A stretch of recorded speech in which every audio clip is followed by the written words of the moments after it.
Assalomu alaykum ijtimoiy tarmoq kuzatuvchilari, qadrdonlar. Bugun biz Asakadagi tunakafon ishimizni o'z nihoyasiga yetkazganmiz. Bu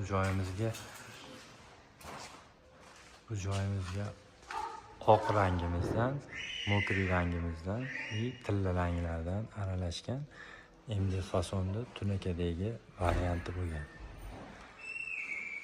Juda go'zal holatda bo'lgan. Bu joyimiz uzunligi 980 ga 320 joyimiz. Bu joyimiz endi devorma stoykan chekasi bo'lganligini evaziga shunaqa holatda bo'lgan.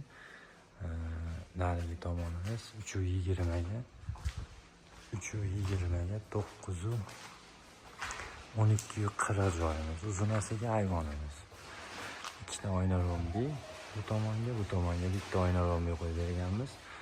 Buni shapka qismi ham bor, hozir ko'rsatib o'taman video davomida.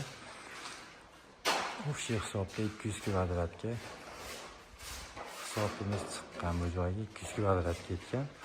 18 metr turba. Tarnoyimiz 18 metr tarno. Turbamiz 10 metr qo'yilgan. Bunaqa turbamizdan faqat bir tomoniga tushirib bering deganimiz sababiga bitta bo'yiga, nari tomonga yana bitta qo'yilgan. 10 metr ketgan o'sha hisobda. Ichkari tomonimizga karniz qo'yilgan. Tashqari shapkamizga novoli bo'lgan, shapkani ham ko'rsatib o'taman. O'sha hisobda 200 kvadrat, to'liq 200 kvadrat, yarim kvadrat bo'lgan bu joyimiz. Hammasi bo'lib 28 million 300 ming so'mga bitgan ob'yemimiz shu.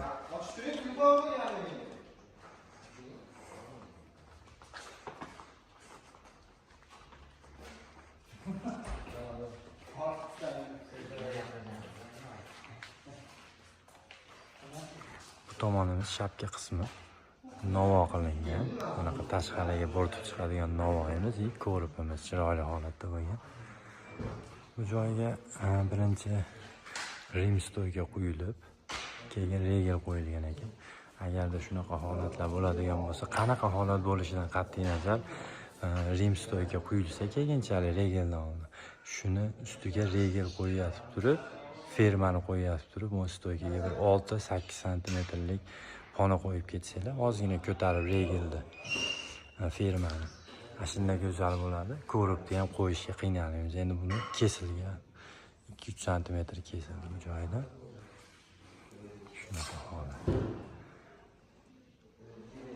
Tunakafon xizmatlari bo'lsa, vodiy bo'ylab 120 mingdan 140 ming so'mgacha beryapmiz. Bemalol aloqaga chiqaverasizlar. Nomerlarimizni ekranlarga qo'yib qo'yamiz. Sog' bo'linglar, salomat bo'linglar.